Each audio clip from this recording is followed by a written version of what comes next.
How to come up with a robust range plan and that makes your collection really concrete is what this video is all about.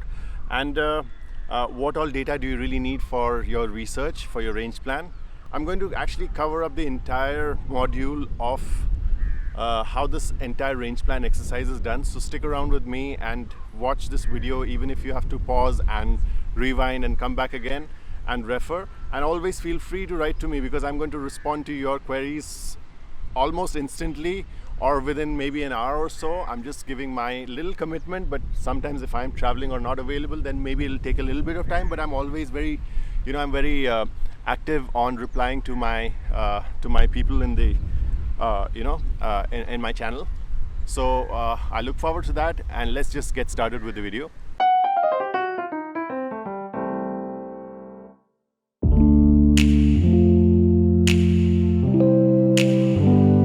What we're talking about is, what is the brand identity really like? Is it women's wear, men's wear, or is it casual wear?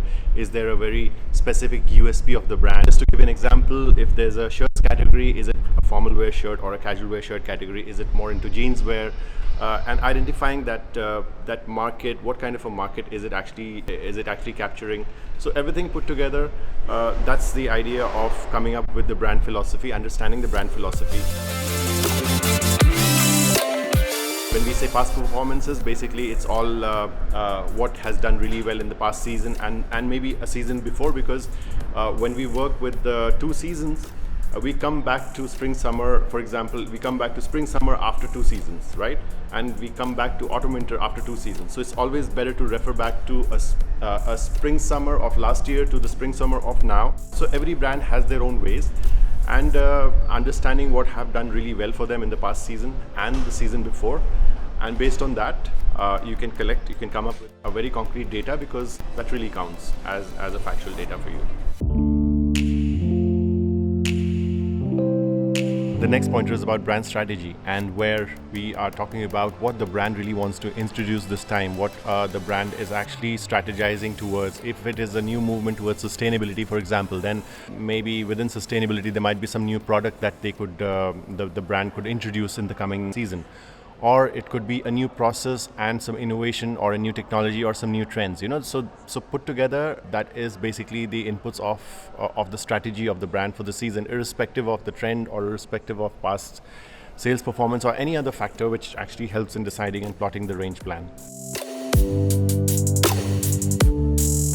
And then comes trends, which is actually decided by the design team mostly, and it is through the research, it is through the market research. And to refer to the market research video, there's a separate video that I have made, and you can refer to the link up here. I've also left the link in the description below.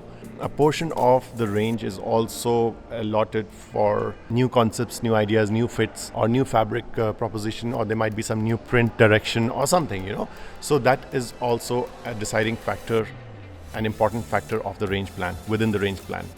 Now this entire thing is actually put down by the entire team in the organization, and some important key players are actually the buyer, the design team, sales, merchandising team, and then put together with the management.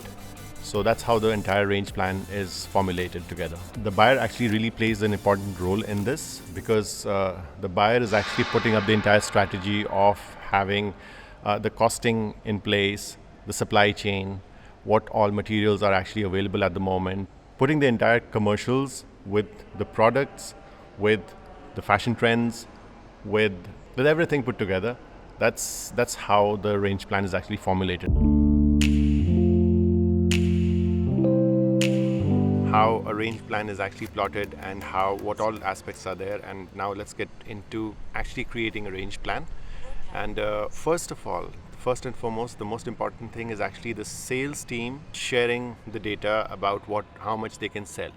And how much they can sell is actually dependent on how many avenues do they have, how many stores do they have, or if it is online or offline, how much they can actually sell, what are the regions, what are the areas they are actually spread around, the stores are spread around. It actually depends a lot on the location. Sometimes the north region has a very different taste as opposed to the south region, and there might be brighter shirts for north, and there might be simpler and subtle color shirts for south.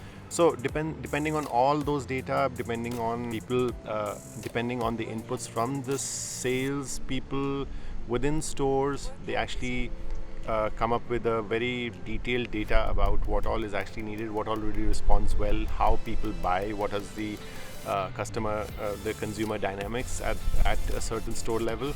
All that is put together from a store level to region to the entire zone, from entire zone to the entire brand, like that. So based on all that, the sales team, they come up with a proposed plan. They also have some extra challenges about adding adding additional quantities into selling. So that is the number that is received. That is what they share. They also share what is the appropriate price point that a certain category should be sold on, and based on that, the entire data is formulated. Now, coming to forming a macro level range plan, or I will say macro range formation.